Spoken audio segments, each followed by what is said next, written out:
नमस्कार दोस्तों, आप सभी का स्वागत है डे नाइट स्टडी के इस ऑनलाइन लर्निंग प्लेटफॉर्म पे। दोस्तों, यूपी कॉलेज ने काउंसलिंग से संबंधित एक आपके लिए कह ले तो पूरा जो इंस्ट्रक्शन होता है वो जारी कर दिया है। क्या क्या आपका डॉक्यूमेंट्स लेकर के जाने हैं, क्या कुछ पूरा ये प्रक्रिया यानी कि पूरे काउंसलिंग के प्रोसेस में क्या क्या डॉक्यूमेंट्स की नीड है, किस कमरे में आपकी काउंसलिंग होगी, हालांकि काउंसलिंग में क्या होता है उस बारे में भी हम आज की इस वीडियो में चर्चा करेंगे। हालांकि आपको ये भी पता है कि पहले यानी कि इन सब चीज़ों को, ये तो चीज़ें आज आई हैं, लेकिन ये सब आने से पहले ही हमने आप सबको एक वीडियो के द्वारा बता दिया था कि क्या क्या आपको काउंसलिंग के समय काउंसलिंग में ले करके जाना है, कितना फीस है और आपकी काउंसलिंग कहाँ होनी है, क्या क्या डॉक्यूमेंट्स लगेंगे, उसके बारे में पहले ही हमने आपको एक वीडियो के द्वारा इन्फॉर्म कर दिया था। लेकिन दोस्तों, अब भाई कहीं ना कहीं से ये ऑफिशियल चीज़ है। लेकिन दोस्तों, कहीं ना कहीं ये एक ऑफिशियल चीज़ है, यानी कि एक ऑफिशियल अनाउंसमेंट है यूपी कॉलेज की तरफ से। तो ऑफिशियल को हम लोग ऑफिशियल ही मानेंगे और आपको हम ऑफिशियल चीज़ें क्या है वो हम आपको आज की इस वीडियो में बताएंगे। देखिए दोस्तों, अगर आप इन चीज़ों को पढ़ेंगे तो सबसे पहले तो जो हमारे पीजी के स्टूडेंट हैं, जो लोग पीजी में अप्लाई किए हैं या फिर अभी भी आप अप्लाई कर भी सकते हैं, क्योंकि यहाँ पे 30 अगस्त तक यहाँ पे आपको समय दिया गया है। जो लोग पीजी यानी कि एमए के किसी भी कोर्स में अगर आप एडमिशन लेना चाहते हैं तो आप अभी भी आवेदन फॉर्म भर सकते हैं और आपके एडमिशन व काउंसलिंग से संबंधित जैसे ही कोई ऑफिशियल नोटिस आती है डीएनएस आपको तुरंत इन्फॉर्म कर देगा। चलिए, यहाँ पे कब काउंसलिंग है, डेट शीट तो हमने आपको, जहाँ तक हमें उम्मीद है कि हमने आप सबको पहले ही बता दिया था। ठीक है, डेट शीट क्या है वो हमने आपको पहले बताया था कि आपके जो काउंसलिंग है वो आपका 26, 27, 27, 29 यानी कि बीएससी मैथ बायो का ये है और बीएससी एजी और बीकॉम का ये काउंसलिंग डेट है और बीए का और वेटिंग लिस्ट की भी काउंसलिंग जो है हमने आपको जो है बता दिया था। हाँ, कक्ष संख्या यहाँ पे आप देख सकते हैं कि विज्ञान भवन में ही काउंसलिंग होती है, सारा साइंस फैकल्टी में ही आपकी काउंसलिंग होगी। ठीक है, ये सब चीज़ें मुझे यहाँ तक लगता है कि हमने आपको काउंसलिंग की डेट बता दी थी। ठीक है दोस्तों, हाँ, अब एक चीज़ और यहाँ पे जो लिखा है नोट करके, मुख्य सूची के जो अभ्यर्थी किसी कारणवश उपस्थित नहीं हो पाए उनका प्रवेश दिनांक 30 अगस्त को होगा। अब इसका क्या मतलब है, मान लीजिए कि बीएससी एजी 26 तारीख को जो है मेन लिस्ट की काउंसलिंग है। 26 तारीख को अगर आप नहीं आ पाते हैं काउंसलिंग के लिए तो आप 30 तारीख को आकर के अपनी काउंसलिंग करा सकते हैं। ऐसे ही सारे कोर्सेज में ये वेटिंग लिस्ट के लिए नहीं है, वेटिंग लिस्ट के छात्रों के लिए काउंसलिंग की जो डेट है ना ये वही रहेगी। लेकिन जो मेन लिस्ट के छात्र हैं जिनकी काउंसलिंग 26 को है, 27 को है और 29 तारीख को है, उनको सूचित किया गया है कि अगर मान लीजिए आपका एग्जाम है सीयूईटी का या फिर आप नहीं आ सकते हैं, कोई रीज़न है या फिर कहीं आप बाहर हैं, तो आप 30 तारीख को आकर के अपनी काउंसलिंग करा सकते हैं। हालांकि आप प्रयास करेंगे कि इस दिन ही जाएं ताकि आपको दिक्कत आगे ना हो। ठीक है, तो ये उस केस में है जो छात्र एडमिशन नहीं करा पाएगा। ठीक, चलिए, अब यूपी कॉलेज ने जारी क्या किया है वो आपके लिए इंपॉर्टेंट है।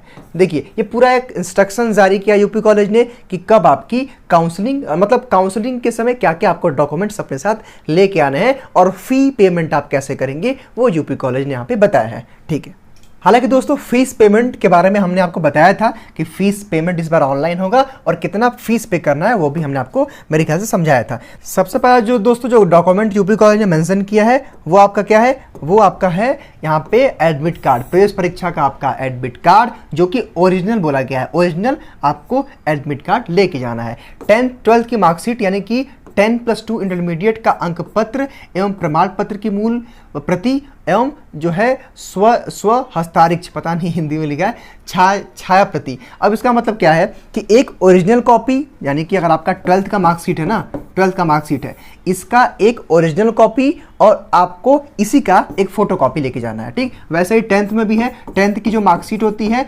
उसकी एक जीरोक्स कॉपी, फोटो कॉपी और उसका जो मेन यानी कि जो हार्ड कॉपी होती है मार्कशीट सर्टिफिकेट आपको लेके जाना है। अंतिम संस्था से प्राप्त चरित्र प्रमाण पत्र, अब इसका क्या मतलब है, इसको चरित्र प्रमाण पत्र को हम लोग बोलते हैं इंग्लिश में कैरेक्टर सर्टिफिकेट। ठीक है, अगर आपने जहां से भी 12th पास आउट किया है, जहां से भी अभी आपने लास्ट ईयर में 12th पास आउट किया है, वहां से उसी कॉलेज से आपका कैरेक्टर सर्टिफिकेट बनेगा, यानी कि चरित्र प्रमाण पत्र। ठीक है, तो ये चारों डॉक्यूमेंट्स हमने डिस्कस कर दिया। अब पांचवा डॉक्यूमेंट्स आपका क्या है, ये आपका है टीसी, ट्रांसफर सर्टिफिकेट। ठीक है, यहाँ पे लिखा स्थानांतरण प्रमाण पत्र ट्रांसफर सर्टिफिकेट टीसी की मूल प्रति, यानी कि आपका जो टीसी होगा ट्रांसफर सर्टिफिकेट, उसका मूल प्रति का मतलब क्या होता है, हार्ड कॉपी। ठीक है। मेन कॉपी जो आपको मिलती है उसका फोटोकॉपी आपको नहीं लेके जाना, मेन कॉपी लेके जाना है। आपका प्रव्रजन प्रमाण पत्र यानी कि माइग्रेशन सर्टिफिकेट, ठीक है, लेकिन ये दूसरे स्टेट के छात्रों के लिए, अगर आप यूपी के बाहर के छात्र हैं तब आपको माइग्रेशन सर्टिफिकेट देना है, वरना आपको माइग्रेशन सर्टिफिकेट की आवश्यकता नहीं है। अगर आप यूपी के हैं तो आपको इसकी आवश्यकता नहीं है। अगर आप आउट ऑफ स्टेट हैं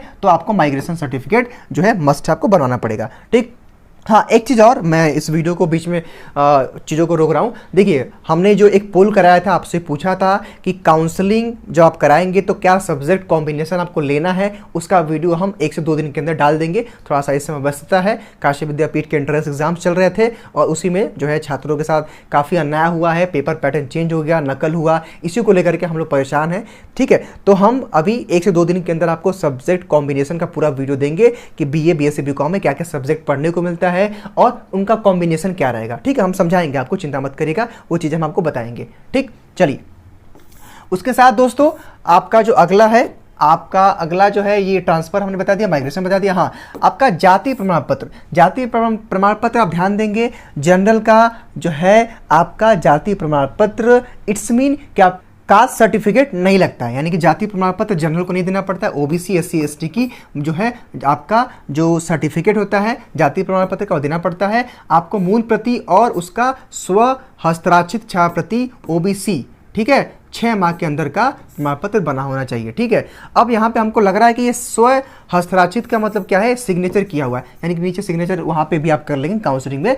इसका मतलब ये है कि 6 महीने का, यानी कि लेटेस्ट आपका जो है कास्ट सर्टिफिकेट आपका बना होना चाहिए 6 महीने का, ठीक है। अगर आप OBC हैं, SC हैं, ST हैं तो, ठीक है, 6 महीने का लेटेस्ट आपका जो है आपका जाति प्रमाण पत्र बना होना चाहिए। आपको उसकी एक फोटो कॉपी और एक ओरिजिनल कॉपी आपको काउंसलिंग के समय ले जाना है, ठीक है। 8वां, यदि आर्थिक रूप से पिछड़े वर्ग EWS के श्रेणी में प्रवेश चाहते हैं तो उसके लिए प्रमाण पत्र की मूल एवं जो है हस्ताक्षरित छायाप्रति लाना अनिवार्य होगा। अप्रैल 2022 के बाद बना हुआ सर्टिफिकेट होना चाहिए। अब देखिए, जो लोग EWS सर्टिफिकेट के साथ अप्लाई किए हैं उनके पास EWS का सर्टिफिकेट होना चाहिए, लेकिन यूपी गवर्नमेंट ने मेंशन कर दिया है कि 1 अप्रैल के बाद का बनाना चाहिए, यानी कि इसी सेशन, अभी आपका क्या चल रहा है, अगस्त चल रहा है, अप्रैल यानी कि 4 महीने पहले का, अप्रैल मई जून जुलाई अगस्त, ठीक है। तो 1 अप्रैल के बाद का बनाना चाहिए, उसके पहले का बना है तो वो मान्य नहीं होगा, ठीक है। अब साथ ही साथ जो लोग किसी वेटेज के लिए क्लेम किए थे, जिनका NCC है, NSS है, रोवर्स रेंजर्स है, यानी कि प्राचीन छात्र या कोई संबंध, कोई अधिभार है,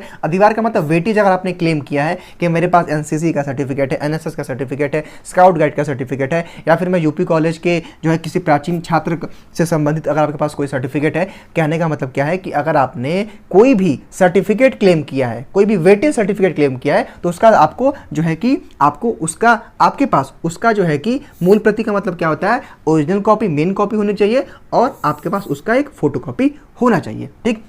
10वां सबसे इंपॉर्टेंट है आपके फीस से संबंधित, ठीक है। हालांकि हमने पहले आपको बताया था इस बार यूपी कॉलेज ऑनलाइन आपका फीस पेमेंट करेगा, ठीक है। फीस केवल ऑनलाइन माध्यम से debit card, credit card, net banking, UPI से ही 48 घंटे के अंदर जमा करना अनिवार्य है। देखिए दोस्तों, कुछ और भी चीज़ें इंपॉर्टेंट है, वीडियो लंबा होता है लेकिन आप सभी जानते हैं कि आपके काम का वीडियो होता है, ठीक है। और हम समझाते इसलिए हैं क्योंकि कुछ ऐसे छात्र हैं जो चीज़ों को समझ नहीं पाते हैं, और आप देखिए ही हैं ये पूरा हिंदी भाषा में लिखा हुआ है तो कुछ लोग समझ नहीं पाते हैं। इसका क्या मतलब है कि जब आप काउंसलिंग करा लेंगे तो आपको 48 आवर के अंदर आपको अपना ऑनलाइन फीस पे करना है, ठीक है।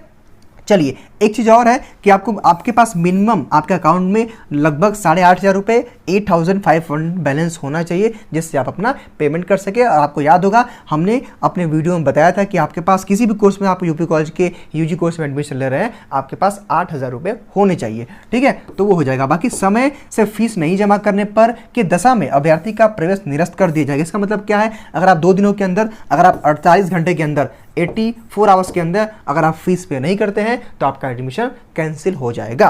साथ ही साथ दोस्तों, फीस वेबसाइट के प्रवेश पोर्टल अप्लाई ऑनलाइन अपना मोबाइल नंबर और जो फॉर्म में रजिस्टर है तथा पासवर्ड जो आपके द्वारा बनाया गया है के लॉगिन करके या फीस डिपॉजिट लिंक पर लॉगिन करके फीस उसी दिन 48 घंटे में जमा करना अनिवार्य होगा। इसका मतलब दोस्तों क्या है, चिंता करने की ज़रूरत नहीं है। इस पर भी हम आपको एक वीडियो बना के दे देंगे कि आपको यूपी कॉलेज का फीस ऑनलाइन कैसे पे करना है वो हम आपको 2-4 दिन बाद देंगे, क्योंकि 26 से काउंसलिंग है तो 26 के बाद ही पोर्टल शुरू होगा या फिर एक दिन पहले शुरू होगा। तो हम आपको बता देंगे कि वीडियो के द्वारा कि कैसे आपको फीस पे करना है, ठीक है। तो अगर कोई नया छात्र पहली बार इस चैनल पर विजिट कर रहा है, चैनल को सब्सक्राइब कर लीजिए, क्योंकि सारी रेगुलर अपडेट आपको यूपी कॉलेज की यहाँ पे मिलेगी, ठीक है। तो आपको फीस कैसे पे करना है, कैसे आपको फीस ऑनलाइन पे करना है, उस पर हम एक वीडियो बना करके दे देंगे, आप उसके लिए परेशान नहीं होइएगा, ठीक है। चलिए अगला एक और है कि जैसा कि आप सभी जानते हैं कि ऑनलाइन फीस भुगतान करने के लिए आपके पास debit card, credit card, UPI या ऑनलाइन बैंकिंग की सुविधा होनी चाहिए। तो वो तो आपके पास होगी तभी तो करेंगे। ऑनलाइन फीस जमा करने के उपरांत आपको पीडीएफ में एक फीस रसीद प्राप्त होगी, जिसे आपको सुरक्षित रखना होगा। हाँ, जैसे आप अपना ऑनलाइन पे करेंगे ना फीस पेमेंट, तो आपको एक रसीद प्राप्त होगा। ऑनलाइन पीडीएफ आप उसको डाउनलोड कर लेंगे, क्योंकि उसी को दिखाएंगे तो आपका ID कार्ड बनेगा कॉलेज का, ठीक, उसको आप रखेंगे अपने पास, ठीक। हाँ, अब एक चीज़ और है, हाँ, कुछ छात्र लगातार हमको कमेंट कर रहे थे कि सर हम अंडरटेकिंग जो रैगिंग वाला जो फॉर्म है वो हम डाउनलोड नहीं कर पा रहे हैं, या सर हमारे पास नहीं है। तो अगर आपको अंडरटेकिंग एंटी रैगिंग का फॉर्म चाहिए तो हमारा जो हेल्पलाइन नंबर है DNS का 6387986764, ये हमारा ऑफिशियल नंबर है 6387986764। इस नंबर पे आप अपना नाम लिख करके, आपका नाम क्या है, कोर्स क्या है, यानी कि आपने यूपी कॉलेज में किस कोर्स के लिए अप्लाई किया था, और कॉलेज यूपी कॉलेज आपको लिख करके भेजना है। हम लोग क्या करेंगे कि 24 तारीख तक, 24 जो है अगस्त तक, हम सभी छात्रों को क्या करेंगे कि उनको अंडरटेकिंग का जो फॉर्म है PDF फॉर्मेट में हम भेज देंगे, और उसके नीचे आपको एक लिंक दे देंगे कि आपको उस फॉर्म को कैसे फिल करना है, ठीक है। तो आप उस फॉर्म को फिल भी कर लेंगे, ताकि उसका प्रिंट आउट निकलवा लें, ताकि जब आप काउंसलिंग में जाए तो आपको कहीं घबराने की ज़रूरत, कहीं परेशान होने की ज़रूरत ना पड़े। तो आपको अंडरटेकिंग एंटी रैगिंग का जो फॉर्म है आपको फ्री ऑफ कॉस्ट DNS के ऑफिशियल नंबर के व्हाट्सएप के थ्रू दिया जाएगा, ठीक है। तो आप लोग इस नंबर पर मैसेज कर दीजिएगा, नाम लिख करके कि सर हमको अंडरटेकिंग एंटी रैगिंग का फॉर्म चाहिए और हमारा कोर्स ये है, कोर्स का नाम ज़रूर मेंशन करिएगा। उसके बाद दोस्तों यहाँ पे एक इंपॉर्टेंट इंस्ट्रक्शन यूपी कॉलेज ने दिया है और आपको समझना भी पड़ेगा। चलिए, यहाँ पे यूपी कॉलेज ने क्या लिखा है कि प्रवेश पत्र प्राप्त करने के लिए जो है निर्देश, ऑनलाइन फीस जमा करने के उपरांत PDF ऑनलाइन फाइल के अंतर्गत जो फीस रसीद प्राप्त होगी उसकी स्व हस्ताक्षरित प्रतिलिपि जमा करके 2 दिन के अंदर अपना परिचय प्राप्त कर लेंगे। परिचय पत्र बनवाने के लिए अभ्यर्थी को पासपोर्ट साइज 2 न्यूनतम रंगीन फोटोग्राफ अवश्य साथ लाना होगा। अब दोस्तों इसका क्या मतलब है, ठीक है। जब आप ऑनलाइन फीस पे कर लेंगे, तो आपको जब पेमेंट करेंगे तो आपको एक PDF में उसका रसीद प्राप्त होगा, ठीक है। जो रसीद प्राप्त होगा उसको लेकर के आप जब कॉलेज जाएंगे 2 दिन बाद, ठीक है, जब मान लीजिए कि आज आपने फीस पे कर लिया, आप 2 दिन के बाद आराम से जाएंगे या फिर 2 दिन के अंदर भी, तो उसको दिखा करके आप क्या करेंगे, अपना परिचय पत्र जो है आइडेंटिटी कार्ड, यूपी कॉलेज का जो ID कार्ड बनता है वो आप बनवा लेंगे। मेरे ख्याल से विज्ञान भवन में ही बनता है, ठीक है। तो वो आपको ये बनवाना है यूपी कॉलेज, इसको साफ साफ मेंशन कर दिया। साथ ही साथ दोस्तों आपके लिए एक और भी खुशखबरी है कि जब काउंसलिंग होगी यूपी कॉलेज की, 26 तारीख काउंसलिंग है, 26 से है, फिर 27 को है और फिर 29 को है। दोस्तों इन तीनों दिन हम भी काउंसलिंग के समय यूपी कॉलेज रहेंगे और हमारे टीम मेंबर भी रहेंगे, ताकि हम आपकी और भी हेल्प कर पाएँ। यानी कि कुछ होता है ना कि आप कुछ चीज़ों को डॉक्यूमेंट्स भूल जाते हैं, कुछ आपको पता नहीं होता कहाँ पे क्या भरना है, तो उसके लिए हमारी टीम और स्पेशली मैं तो ज़रूर रहूँगा, ठीक है, और मेरी टीम भी रहेगी, ताकि हम आपकी और भी हेल्प कर पाएँ, ठीक है। तो दोस्तों आज का वीडियो आपको कैसा लगा कमेंट बॉक्स में बताइएगा। ये थी आपके लिए अपडेट, और आगे भी कोई अपडेट आती है तो DNS आपको इन्फॉर्म करेगा। Thank you so much.